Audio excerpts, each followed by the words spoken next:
Dia nak pergi haji buat apa kan? Benda tu idea tu yang Syiah punya idea. Di Karbala tu. Karbala, pergi Karbala 10 kali haji, 100 kali haji, 1000 kali haji. Dia berkembang macam tu. Pasal dia dah tak perlu dalil, dia hanya perlukan mimpi. Dan dia membesarkan tokoh-tokoh dia dengan buat cerita karamah.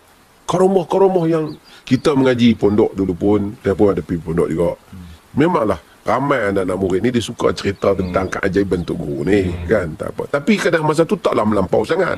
Ni dia jadi macam melampau.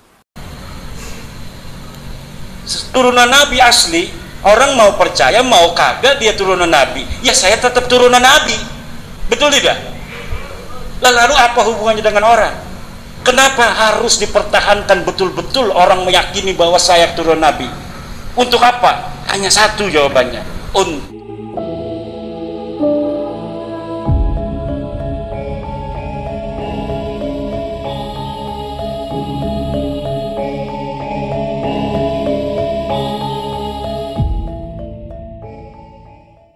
perjalanan kehidupan saya sendiri sebagai seorang student ataupun pelajar yang menimba ilmu di kota 1000 wali. Kota Tarim ni memang terkenal di seluruh dunia ni, dia dimasyhurkan dengan kota 1000 wali, dan kita sering mendengar kisah tentang kota Tarim ni. Bukan sekadar alim ulamanya, bukan sekadar agamawannya, asatizahnya sahaja yang mencapai maqam kewalian di sisi Allah Azza wa Jal, tapi katanya orang-orang di pasar pun semuanya wali-wali Allah. Jadi dengan sebab itu kita yang sangat berminat dengan kewalian dan taqarrub ila Allah ni, duduk di masjid itu Datuk tak tenang. Maka kita mengambil keputusan untuk berkelana meneruskan sayembara ataupun pengembaraan ilmu, kan. Kata ahli ilmu, nak jadi satu tokoh yang hebat ni dia kena banyak pengembaraan, kan. Maka saya mengembara daripada Mesir, daripada Ardul Kinanah menuju ke kota Yaman sendirian, seorang-seorang. Terbanglah saya sendirian seorang-seorang daripada Mesir ke Yaman, ke Sana'a Yaman, 4 jam perjalanan, untuk mencari sebuah kota yang dihuni oleh Ahlul Bait.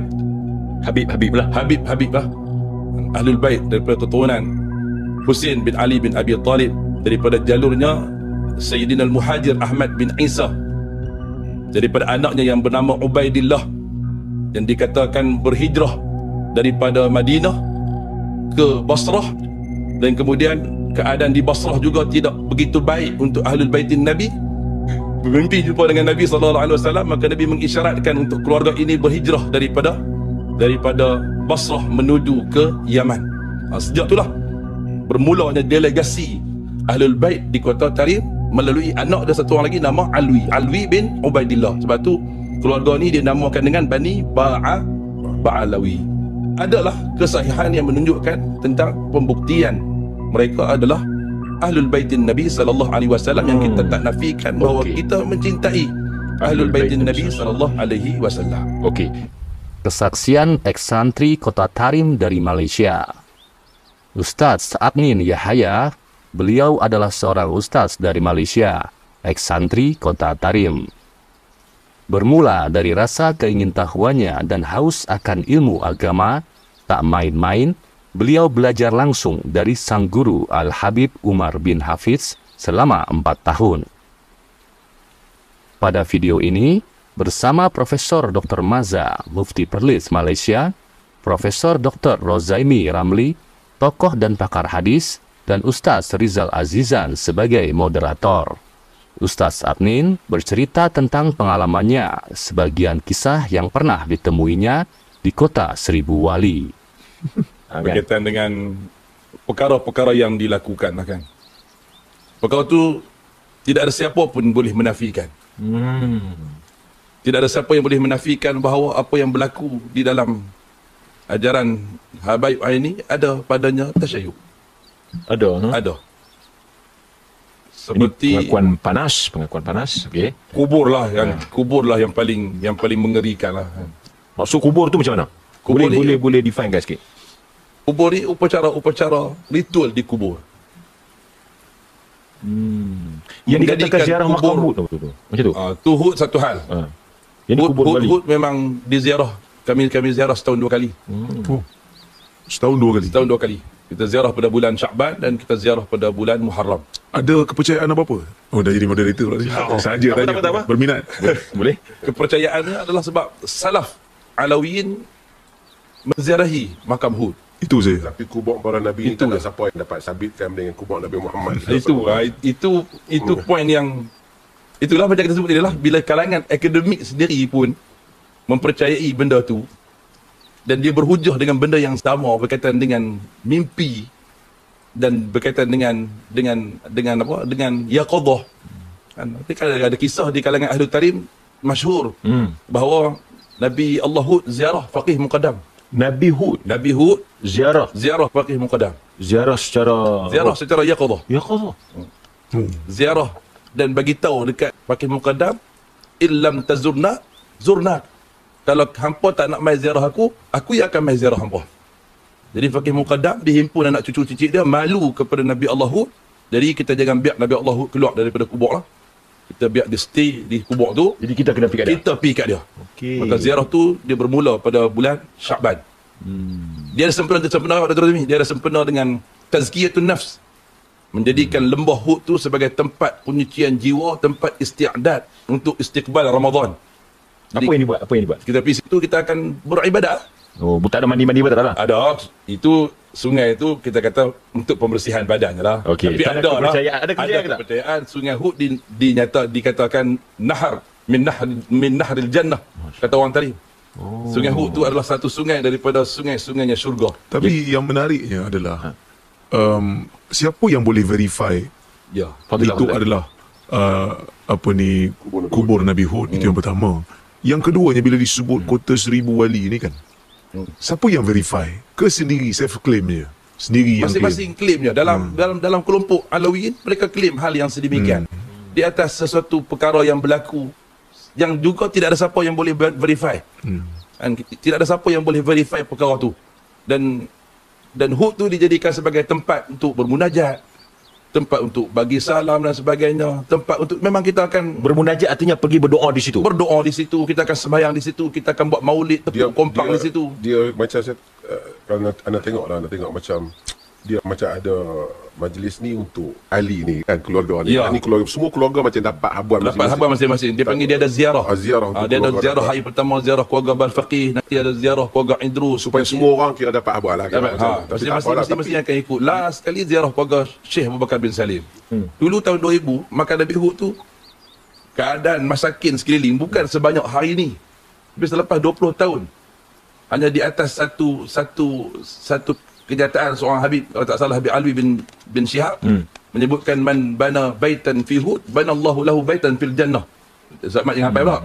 Siapa yang buat Siapa bina satu rumah di Hud, maka Allah akan bina bagi dia rumah dalam syurga. Hari ni orang, saya rasa orang Malaysia pun ada pergi buat pelaburan untuk buat rumah di Hud, untuk dia nak pergi duduk pada bulan Syakban ataupun pada bulan Muharram. Fadilat ni disebarkan di Kota Tarim. Distance hebat. Sekarang ni orang Malaysia ada yang nak pergi Mekah dan umrah haji pun tak rasa tak puas Tak lagi tak pergi sebesar. situ. Ya. Balik kena ziarah Kita balik. ziarah. Dan ada kami jumpa dengan orang yang balik daripada Yang di Yaman airport tu? Jumpa di airport. Dia sebut, dia kata, lepas ni baru saya nak pergi umrah. Kerana guru saya pesan, sebelum pergi umrah, singgah Tarim dulu. Amai tok guru kita di sini yang sebut macam tu.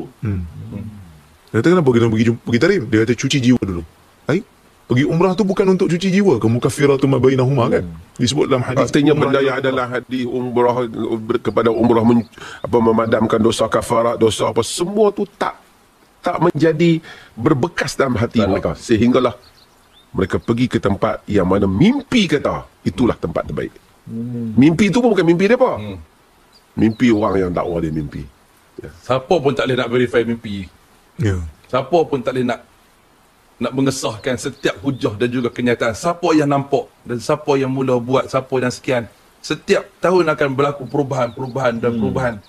Sampai hari ni kubur dah jadi yang macam apa kita pun tak tahu kan. Budaya. Dan benda tu sekarang dibawa masuk ke Malaysia kali sikit. Lama-lama kita boleh jadi macam India dengan Pakistan.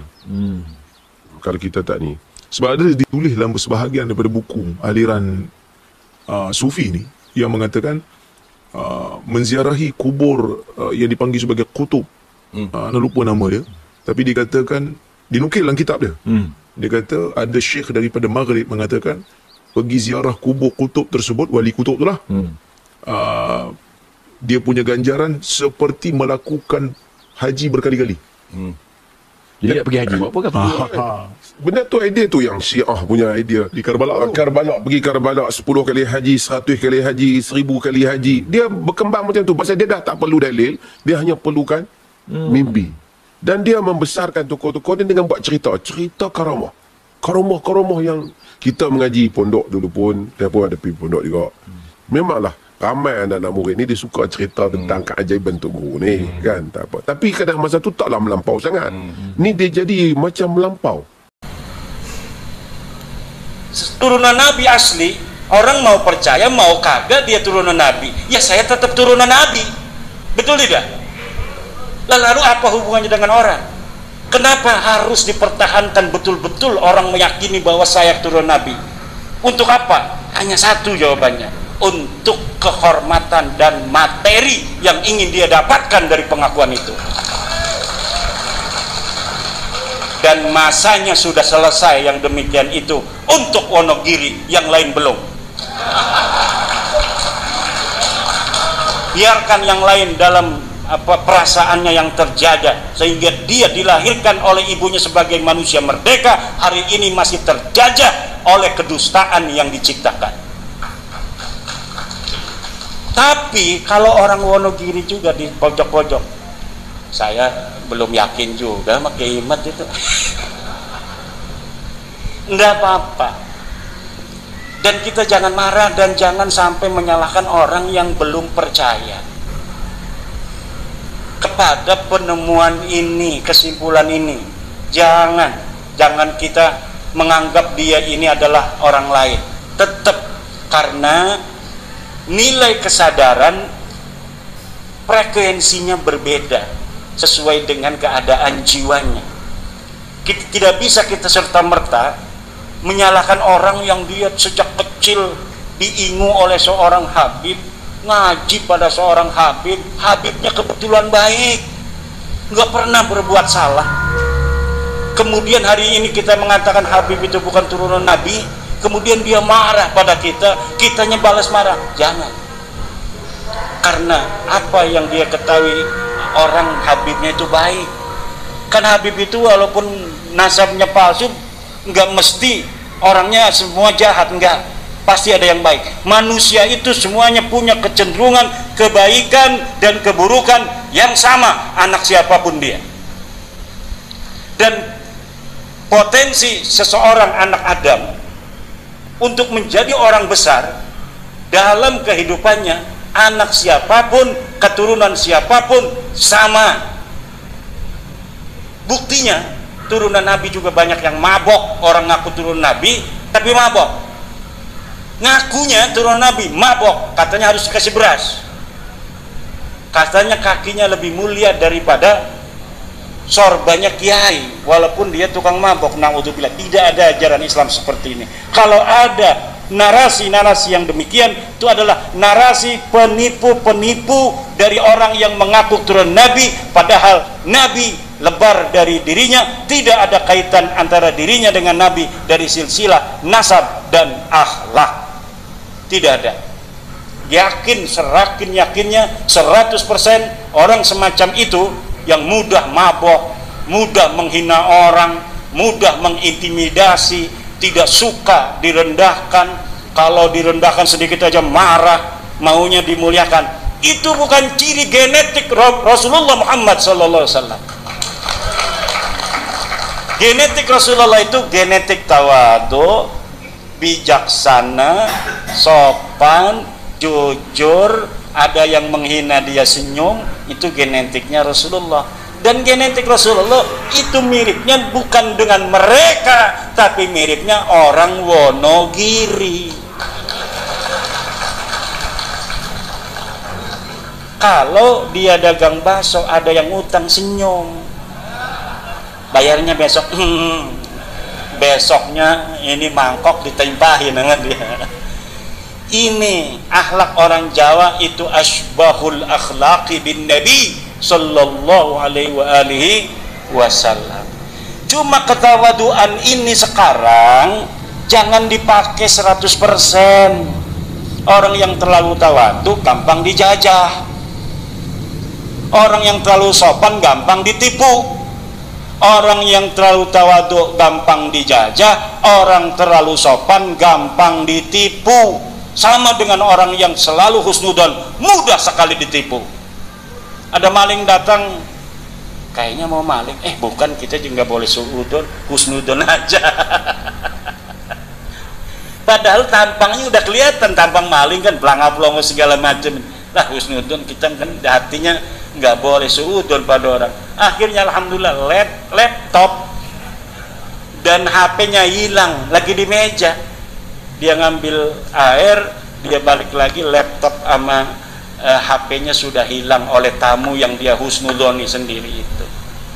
Kita harus tawadhu, tapi bukan merendahkan diri di hadapan bangsa lain. Kita harus sopan, tapi bukan berarti kita bisa ditekan.